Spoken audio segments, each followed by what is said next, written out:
ॐ नमः सिद्धेभ्यः। ॐ नमः सिद्धेभ्यः। ॐ नमः सिद्धेभ्यः। ॐ जय जय जय। नमोस्तु नमोस्तु नमोस्तु। नमो अर्यन्ताणं नमो सेद्धाणं नमो ऐर्याणं नमो वज्रायाणं नमो लोये सवसाणं। मंगलम भगवान वीरो मंगलम गौतमो गणी मंगलम कुंद कुंदारो जैन धर्मोस्तु मंगलम।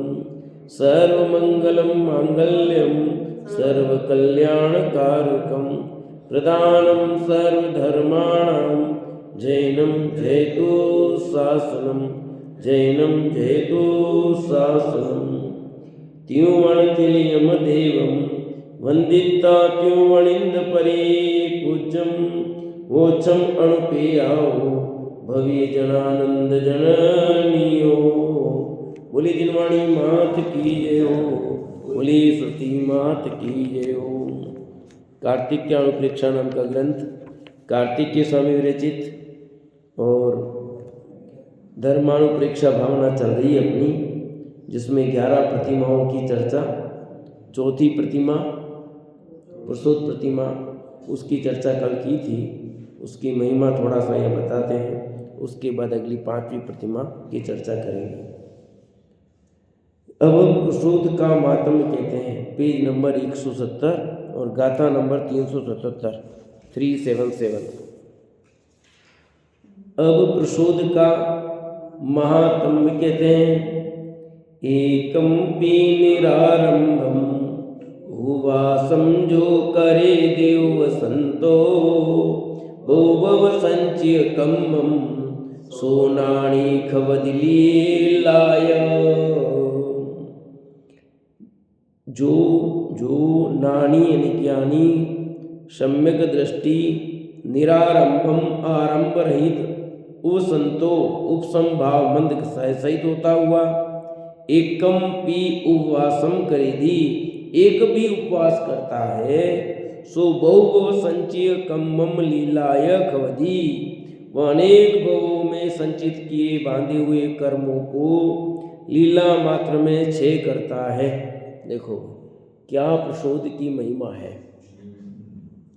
यहाँ कह रहे हैं भावार्थ में, कसाय विषय आहार का त्याग कर इस लोक परलोक के भोगों की आशा छोड़ एक भी उपवास करता है तो वो बहुत कर्मों की निद्रा करता है।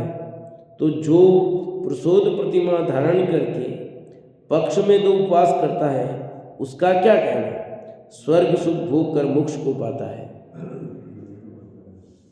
यहाँ पर उपवास की महिमा बताकर प्रसूत की महिमा बता रहे हैं कि जो ज्ञानी धर्मात्मा सम्यक दृष्टि जीव हैं वे उपसम भाव से कसाय की मंदता से यानी विषय कसाय आहार को छोड़ते हैं, अपने आराम सारम को छोड़ते हैं और एक भी उपवास कर लिया ऐसा तो कहते हैं कई कर्मों को नष्ट कर देता है। वह अनेक भवों में संचित किए हुए कर्मों को नष्ट कर देता, लीला मात्र में यानी क्षण मात्र में समझ लो। पर इसमें ध्यान रखना, यहाँ सम्यक दर्शन सहित बात कही गई है।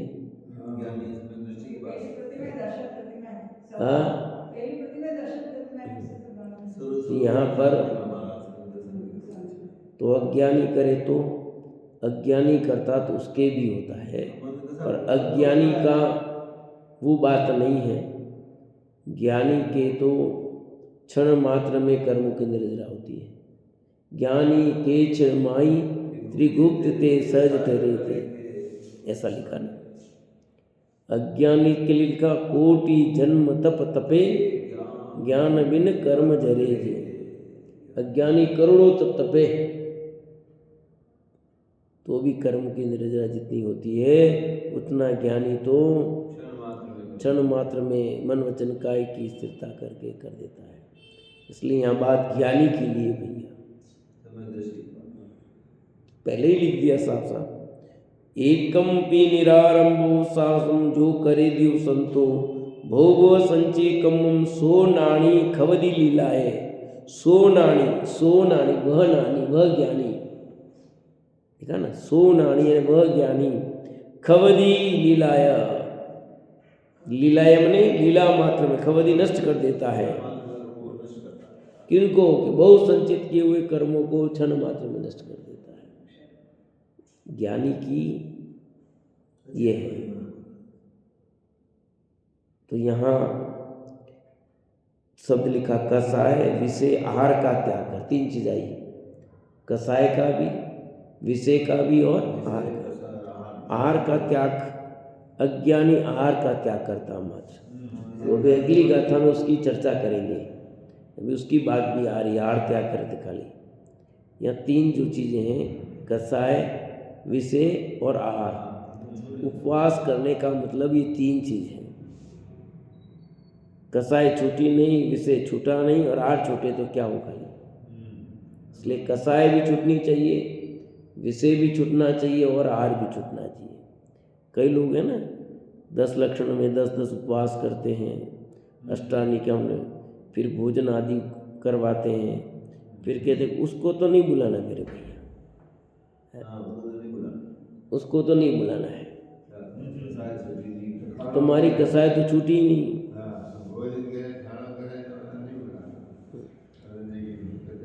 फिर भोजन भी 10 दिन उपवास किए न, भोजन भी कराया न, फिर शाम को रात को करा दिया, तो उस उपवास का क्या फल मिलेगा सोचो। करते नहीं करते? भोजन कराया, 10 उपवास किए, भोजन कराया और रात को चराया लोगों को, क्या करें, क्या करें, क्या है।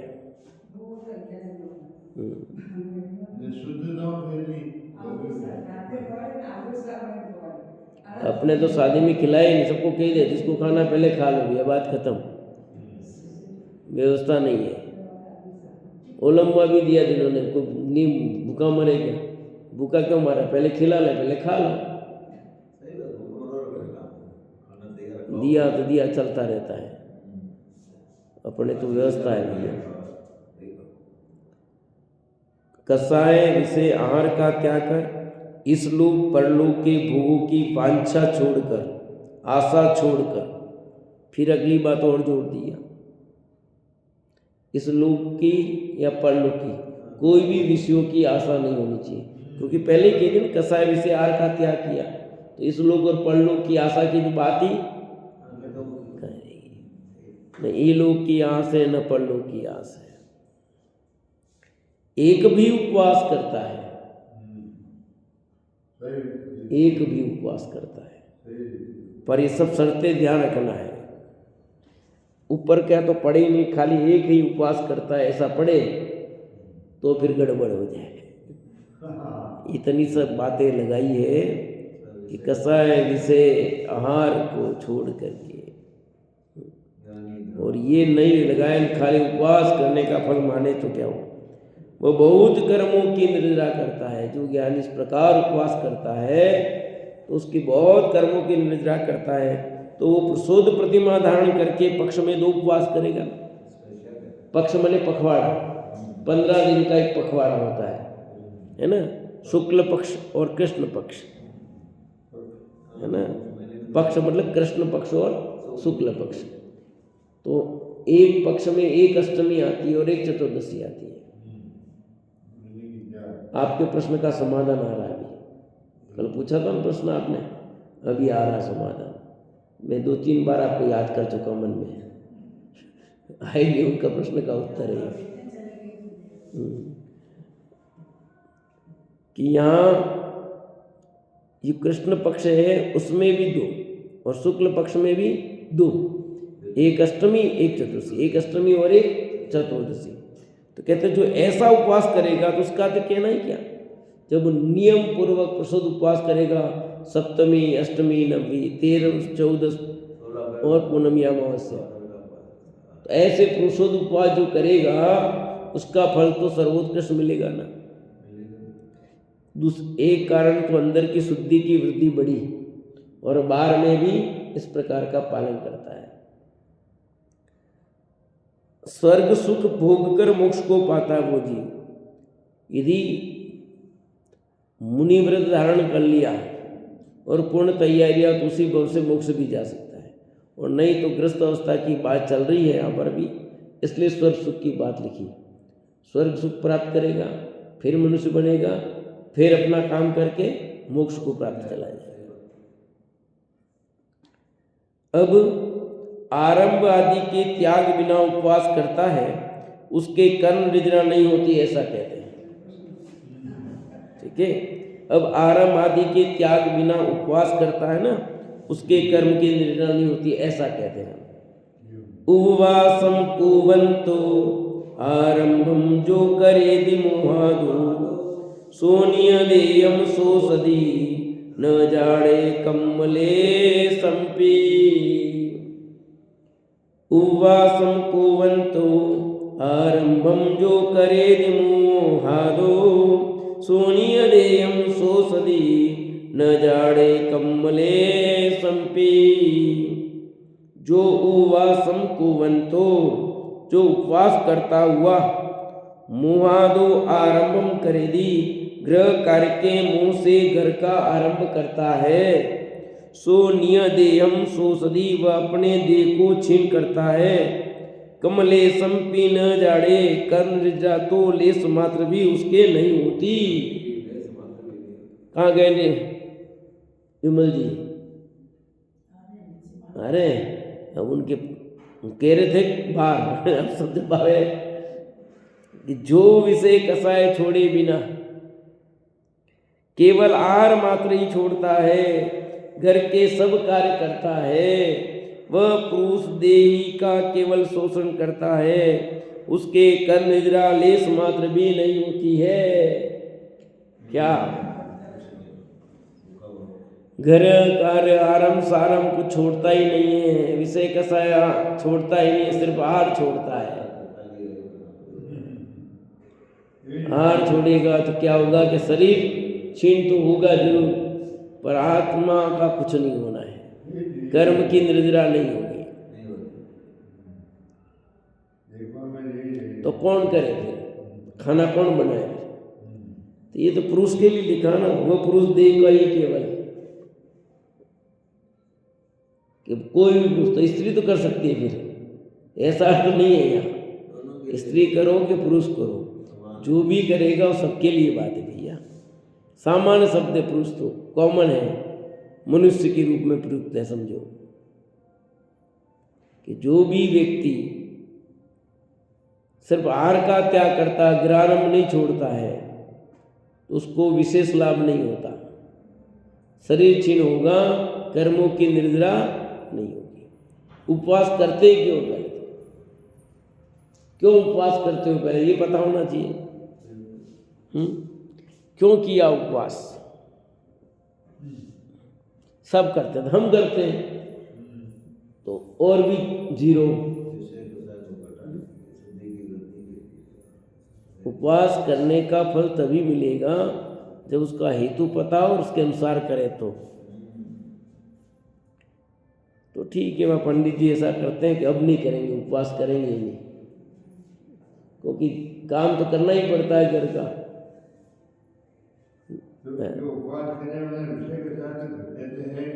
घर के काम कौन करे फिर?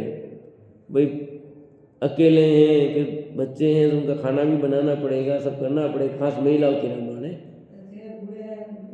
और पुरुषों की कोई बात नहीं, उनके जम जाएगा। जेंट्स के, लेडीज की परेशानी है सबसे बड़ी।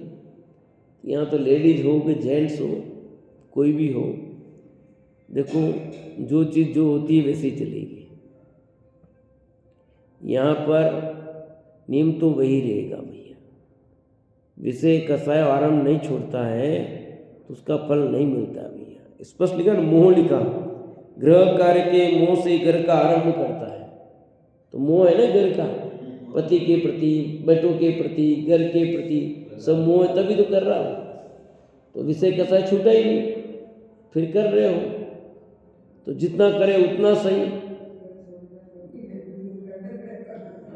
जितना करे उतना तो सही। यही तो दिक्कत है, जितना करे वो ठीक है, कर रहा उसके लिए, पर सही स्वरूप भी तो जानना पड़ेगा कि हमारा उपवास नहीं हुआ भैया। ये मैंने उपवास किया ऐसा मत करो। उपवास के नाम पर नहीं, धर्म के नाम पर नहीं, ऐसे करो। धर्म का नाम रूप उपवास मत करो, ऐसे सहज रूप उपवास करो। प्राकृतिक चिकित्सा है वो ठीक है, धर्म के नाम पर उपवास नहीं। आपके बाहर प्रश्न का उत्तर आया था, यह लिखा देखो, जो उपवास करता हुआ आरंभ गृह कार्य के मुंह से घर का आरंभ करता है, वह अपने देह को छीन करता है। कर निर्जरा तो लेस मात्र भी उसके नहीं होती। अब कौन करे फिर? वो सोचो, कौन करे नहीं करे। जो विषय कसाय छोड़े बिना केवल आहार मात्र ही छोड़ता है, घर के सब कार्य करता है, वह पुरुष देही का केवल शोषण करता है, उसके कर्म की निद्रा लेस मात्र भी नहीं होती। उपवास किया, दुकान पे चले गए, उपवास किया, धंधे पे चले गए, नौकरी पे चले गए हैं, या उगाई पे चले गए, लकड़वास का समय था, है कि नहीं उगाई पे चले गए, तो फिर क्या मतलब रहा? क्योंकि उपवास किया तो जो आपके समय बचा था सारा, अब आपने भोजन नहीं किया, 2 समय भोजन करते ना, तो 2 समय भोजन का करने का समय प्लस उसके बनाने का समय प्लस उसके लिए आर्थिक खर्च भी तो होता, तो उतने पैसे नहीं चाहिए। उस सब समय किस में लगाना? इसमें लगा भाई। भोजन नहीं किया तो पेट भरने की जरूरत ही नहीं रही, तो उतना पैसा नहीं चाहिए आपको। फिर आपने भोजन खाया नहीं तो वो समय भी बचा है, भोजन बनाने के लिए भी समय चाहिए, और उसके लिए वापस भोजन किया तो जाना भी पड़ता है, वो समय भी जाएगा, बहुत सारा समय जाता है उसके पीछे। तो सारा समय बचा, तो पूरा समय इसमें लगना है, यानी अपना समय धर्म ध्यान में व्यतीत होना चाहिए। तो ये बिल्कुल सत्य यही है प्रभु सर। और अपन जैसी अवस्था में अपन करते हैं तो इन सब कामों से कैसे बच सकते हैं? आचार्य देव ने कह दिया ना, कर्मों की निर्जरा नहीं होगी, धर्म के नाम पर मत कर। मैं धर्मात्मा ऐसा मत मान, सामान्य रूप से करके ठीक है, अपने स्वास्थ्य की दृष्टि से सामान्य रूप से उपवास कर रहा हूँ, ठीक है, सामान्य जो भी फल मिलना है कसाय की मदता रूप वो मिल जाएगा। बाकी न कर्म की निर्जरा होनी है, कुछ नहीं होना है। शरीर क्षीण होगा, यानी तेरे शरीर में स्वास्थ्य की दृष्टि से लाभ हो जाएगा, उसके लिए करो ना, कोई मना थोड़ी है, करना ही चाहिए। सप्ताह में एक उपवास करो, सबको करना चाहिए। परंतु धर्म हो गया मेरा, कर्म की निर्जरा हो गई, ऐसा मत मानो। बाकी करने की थोड़ी मनाही है, करना चाहिए। अब घर के काम नहीं छूट रहे थे, करो, और साथ में ये भी ध्यान रखो कि मेरे धर्म में सहज रूप से ऐसे कर रहा हूँ भैया। लोग तो कहेंगे उपवास, हाँ उपवास है, अब लोगों को कैसे समझाना? उनको दिए कि ना हाँ मेरे उपवास है भैया, ये तो वो माता खाएंगे सब।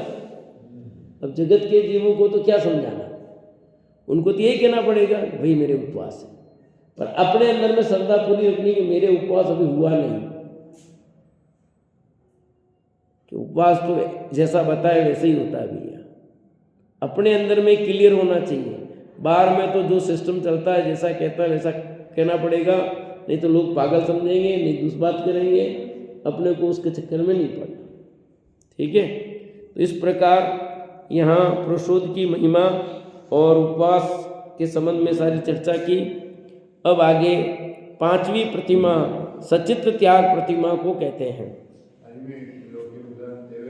उपवास वालों एक स्वाध्याय कह रहे हो तो के काम बढ़ी गयो, बहाने के आई गयो, कोण का जाने है कबाड़ खोले या वो आई गयो जो बने तो मोकलेगा, अन्य नहीं हो अन्य तो उपवास है नहीं, अन्य कहा के एक हरी स्वाध्याय देखो, ये उपवास वाला भी स्वाध्याय करता ना, धर्म ध्यान करेगा तो उसको भी फल विषय मिलना है।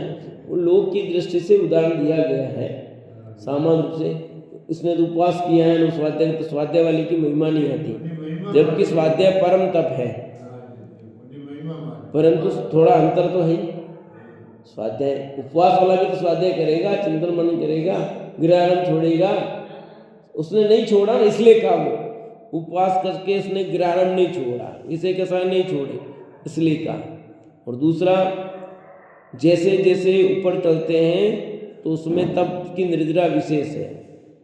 स्वाध्याय परम तप का है भाई, उसमें विशेष निर्जरा होती है। पर बात सब ज्ञानी की चल रही है। किसकी चल रही है? ज्ञानी की। और वो जो 12 तप कह गए वो मुनिराजों के कह गए, 6 अनशन आदि बाह्य तप और 6 अंतरंग तप। तो स्वाध्याय अंतरंग तप का है, वो सब ज्ञानियों की बात है। और थोड़ी चर्चा जब करते हैं ज्ञानियों की दृष्टि से भी करते हैं। अब सचित्त त्याग प्रतिमा को कहते हैं। सचित्तम पत्त फलम छल्लो मूलम च किसलयम बीयम जो ने भक्कदिनाणी सचित्त विरदो हवे सोदू। सचित्तम पत्त फलम छल्लो मूलम च किसलयम बीयम जो ने भक्कदिनाणी सचित्त विरदो हवे सोदू। जो नाणी ज्ञानी सम्यक दृष्टि श्रावक पत्त फलम छल्ली मूलम च किसलयम वियम सचित्तम पत्र फल त्वक छाल मूल कपोल और बीज इन सचित्त वस्तुओं को नय भक्कदी नहीं खाता है। सोदु सचित्त हरिदो हवे, वह सचित्त विरत श्रावक होता है। जीव सहित को सचित्त कहते हैं, जिसमें जीव है जब तक वो क्या कहलाएगा? सचित्त। इसलिए जो पत्र फल छाल मूल बीज कपोल इत्यादि हरि वनस्पति सचित्त को नहीं खाता है, वह सचित्त विरत प्रतिमा का धारक श्रावक होता है। जिसके सचित्त का त्याग 5वीं प्रतिमा है, तो वो सचित्त युक्त जो हरि है उसका सेवन नहीं करेगा, पत्तों का सेवन नहीं करेगा, ठीक है, छाल मूल कपोल इन सब का फल का भक्षण नहीं करेगा। तो कैसे कर सकता है? प्रासुभ हो जाए तब करेगा, जिसका सचित्त का नहीं करेगा वो। जीव सहित को सचित्त कहते हैं। स और चित्त, स मने सहित, चित्त मने जीव। जीव सहित जो है उनका सेवन वह नहीं करता है।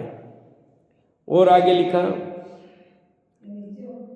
इसको देखो नीचे लिखा है, सुक्कम पक्कम तत्तम अविलंब लवणीयम मिश्रियम दव्वम जम जंतेण छिन्नम तसव्वम फासुवम भणियम। सुक्कम पक्कम तत्तम, सूखा हुआ पका हुआ गरम किया हुआ। अविलंब लवणी मिश्री दव्वम, खटाई और नमक से मिला हुआ।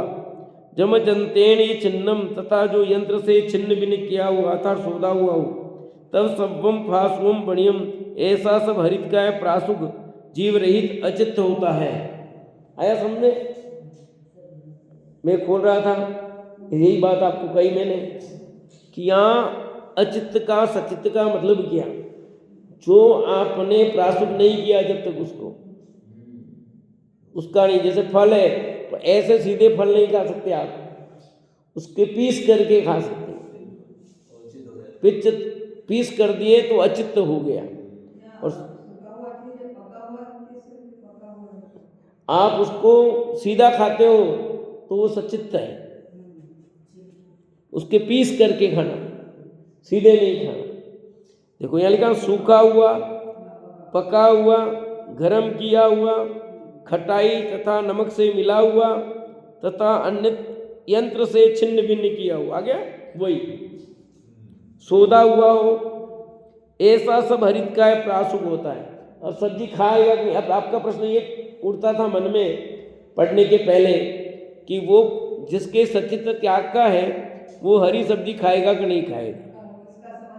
तो नीचे उसका समाधान दे दिया आपको कि खा सकता है, पर सीधी नहीं खाएगा। उसके पीस कर दिए, छिन्न भिन्न कर दिया, गर्म पानी से धो दिया और प्राशुद्ध करके फिर करेगा। ठीक है, इसलिए भरमा वर्मा से मना क्यों करते हैं? भरमा को भी आपने छिलाते पर पूरा देख नहीं पाते। भरमा सब्जी होती ना, तो आप खाली ऊपर कटिंग की हल्की सी और फिर उसमें डाला, तो यद्यपि वो अचित तो हुई है पर पूर्ण रूप से नहीं। हाँ, हरा नहीं खाते तो ये हरे चने हरे में आते हैं कि नहीं आते? क्यों आते ना? हरे चने तो हरे में ही आते हैं। हरे चने हरे नहीं, हरी सब्जी में ही आते हैं। आपके हरी का त्याग है, हरी सब्जी में आप हरे चने नहीं खाते। ये बोलते हैं अन्य तो खा सकते हैं।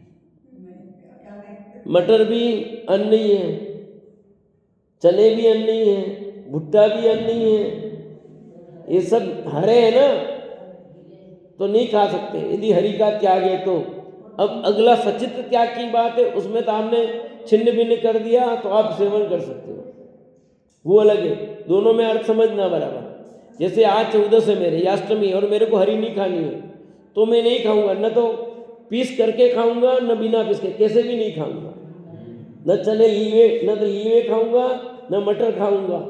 सूखे मटर खा सकता हूँ, सूखे चने खा सकता हूँ। आया समझ में? जो भी हरा है वो नहीं खा सकते यदि आपने हरि का त्याग किया है। आपने ऐसा नहीं लिया कि सब्जियों का त्याग है, फल का मेरी छूट है, तो आप फिर फल ले सकते हो, सब्जियां नहीं ले सकते। तो चने आपके फल में नहीं आते, वो उधर से सब्जियों में ही जाएंगे वो। ऐसा समझेंगे? ऐसा आपने नीम कैसा लिया उस पर निर्भर है। जैसे कि आम के दिनों में आम खाते हैं, तो आम किसको किस में लोगे? हरी में लोगे कि नहीं लोगे? आम में हैं? हरी में ही आएंगे वो। आया कि नहीं समझे? पर आपने छूट रखा कि आम को छोड़ करके बाकी को भी नहीं खाऊंगा, तो आपका ऐसा नहीं है तो अलग बात है। बाकी पूर्ण हरि का त्याग है तो आप आम नहीं खा सकते, न कच्चे आम न पक्के आम। अब क्या है, दुनिया में गली बहुत निकालते हैं लोग, वो गली जैसी निकालनी हो निकालो, वो अलग बात है। आपका नियम कैसा है उस पर बात है, बाकी हरि तो आती है।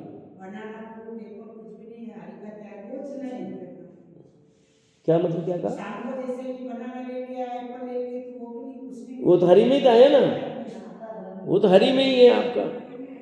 आपने हरि का त्याग किया, पूर्ण रूप से त्याग होना चाहिए। नींबू भी आता है, सब आते हैं। तो यहाँ इतनी है, प्रासु कब होगा, सचित्त कब होगा, तो यहाँ गाथा देकर के स्पष्ट कर दिया। इस तरह से वाचित होगा तो वह सचित्त त्याग प्रतिमा वाला ले सकता है, नहीं तो अपन अर्थ लगा लेंगे 5वीं प्रतिमा में त्याग हो गया तो मुनिराज तो हरि ले ही नहीं सकते फिर, क्योंकि 5वीं प्रतिमा में हरि का त्याग हो गया है। तो इसलिए कैसे ले सकते हैं कैसे नहीं ले सकते हैं वो आपको पूर्ण रूप से समझना। सब फ्रूट के तो पीस करते थे चौके में, चौका लगा दी, लेकिन अंगूर के भी 2 कर दी तो मैं क्या अमरूद में कहाँ कुछ होता है जो चौके 2 पीस कर दो। अमरूद के प्रश्न पड़ा ना, छिन्न भिन्न करना, तो अमरूद के क्यों नहीं होते? अमरूद में नहीं होते, चौके में करते तो उसकी बात अपन कहाँ करते, घर पे तो अपन ऐसे धो के खा लेते। नहीं सब करते, हम तो मैं तो खाता ही हूँ, पर करते सब है। अंगूर के 2 पीस, अंगूर के अंगूर के नहीं करते, अंगूर टूट गया आपका। मैं अंगूर की बात की, मैं अमरूद सुना। नहीं अंगूर अंगूर है ना, अंगूर का अलग है सिस्टम, और अंगूर को भी छिन्न भिन्न करना चाहिए। चौके में करेंगे ही, आपने को भी करना चाहिए, पर वो क्या हुआ, आपकी जो डाली थी ना, अब डाली से टूट गया, ये छिन्न हो गया, वहां से छिन्न हो जाता है। ऐसे कई चीजें अलग अलग है, कई चीजों में नहीं, वो छिन्न हो गया, वहां भी छिन्न हुआ। आपका चना है, चना आपने थोड़ा वहां से छिन्न कर दिया, वो हो गया अलग। जैसे पानी अच्छा गर्म किया, कैसा गर्म किया होता प्रासु, आपने सौंफ डाली तो उतनी मर्यादा हुई, ऐसे सब में अलग अलग थोड़ा सा है। अन्य को अगली गाथा कहते हैं, जो नए भक्ति स्वयं तस् नस जुज दे दाऊं बुद्धस भोजित सस्सी नथी विशेषो तदो कोवी। जो स्वयं न य भक्ति, जिस वस्तु को आप नहीं खाता है, तस अन्नस दाऊं न जुज दे, उसको अन्न को देना योग्य नहीं है। बुद्धस भोजिदसी, क्योंकि खाने वाले और खिलाने वाले में तदो को भी विशेषो नथी, कुछ विशेषता नहीं है। कृत और कारित का फल समान है, इसलिए जो वस्तु आप नहीं खाता है वह अन्य को भी नहीं खिलाता है, तब सचित त्याग प्रतिमा का पालन होता है। सचित त्याग प्रतिमा वाला जिन फलों को, जिन सब्जियों को नहीं खाता है वह न तो खाएगा न खिलाएगा। तो हम क्या करें? अब प्रश्न आपका ही आएगा, हमारे प्रतिमा तो नहीं है, हम क्या करें? कि अपने को भी करना तो ऐसा ही चाहिए, पर नहीं करते हो, आपने कृत का त्याग रहेगा, कारित का दोष लगेगा, आपको अनुमोदना का दोष लगेगा। समझ आए कि नहीं है? हम जो फल आदि नहीं खाते हैं, सब्जियां नहीं खाते हैं, यदि खिलाते हैं तो अपने को दोष तो लगेगा ही लगेगा। नहीं खाने का नहीं लगे, पर खिलाने का दोष तो लगेगा आपको। तीनों है ना, कृत कारित अनुमोदना। सिर्फ कृत का नहीं लगेगा, कारित का भी लगेगा और अनुमोदना का भी लगेगा। तो खिलाए ना, अनुमोदना भी हो रही है आपके साथ में उसकी, इसलिए दो पाप तो आपको खाते में जुड़े ही रहेंगे। यहाँ तो स्पष्ट लिख दिया, कृत और कारित का फल समान है। कृत कारित अनुमान तीनों का फल समान है। तो 1 2 1 + 1 3 होते हैं ना, अब 1 माइनस होगा पर 2 का तो पाप लगेगा नहीं लगेगा आपको। तो अपने को जिस वस्तु को हम नहीं खाते उसको अन्य को भी देना योग्य नहीं है। ऐसा कैसे बनेगा? हैं? क्यों हमला ऐसा बोलो, चलेगा ऐसे? अपन नहीं खाते हैं और नहीं खिलाए तो कैसे बनेगा? पर देखो, जो इस प्रतिमा में पहुंच गया है वो बिल्कुल नियम पूर्वक पालन करेगा। तुम्हारे न प्रतिमा है न कुछ है, इसलिए सब उलट पुलट चलता है, पालन ढंग से हो ही नहीं पाता है। जितना करते हो अच्छी बात है, परंतु बात तो सही समझनी जरूरी है कि ऐसा ही ये वस्तु स्वरूप तो भैया। रात्रि भोजन करते तो नहीं है पर कराते हैं, तो कराने का दोष लगेगा कि नहीं लगेगा बताओ? हैं? बच्चे हैं घर में और कोई है जो भी है मान लो, तो अपन नहीं करते उसका पाप नहीं लगे, पर कराने का तो लगेगा। और कराने के साथ में अनुमोदना भी हो रही है आपको। फिर उसमें इतना फर्क जरूर पड़ता है कि आपकी उसमें तारतम्यता कितनी है, आपके परिणामों में खिलाने की कितनी गृद्धता है। भाभी जी क्या कहा बोलो? उधर उधर सरोज भाभी जी को क्या मतलब? क्या मतलब?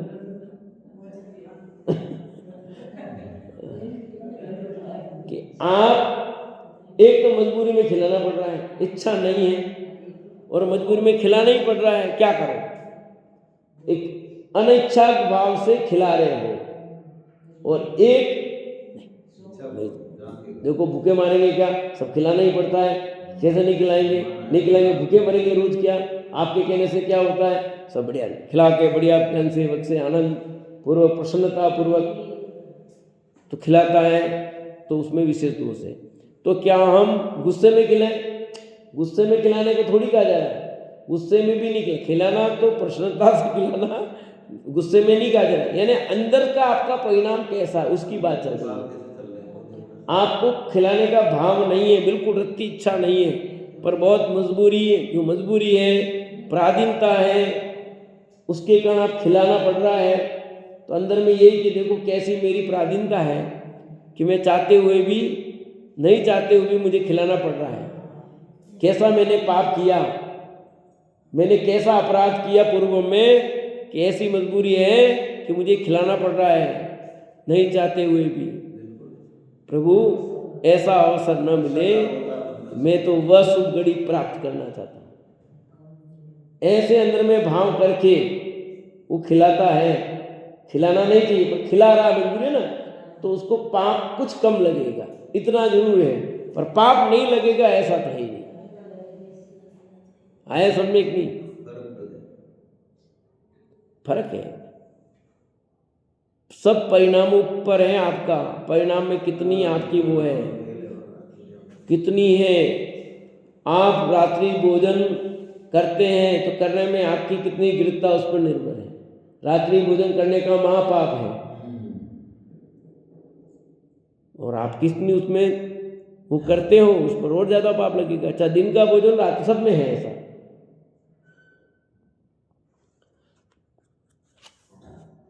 तो क्लियर हो गया विषय।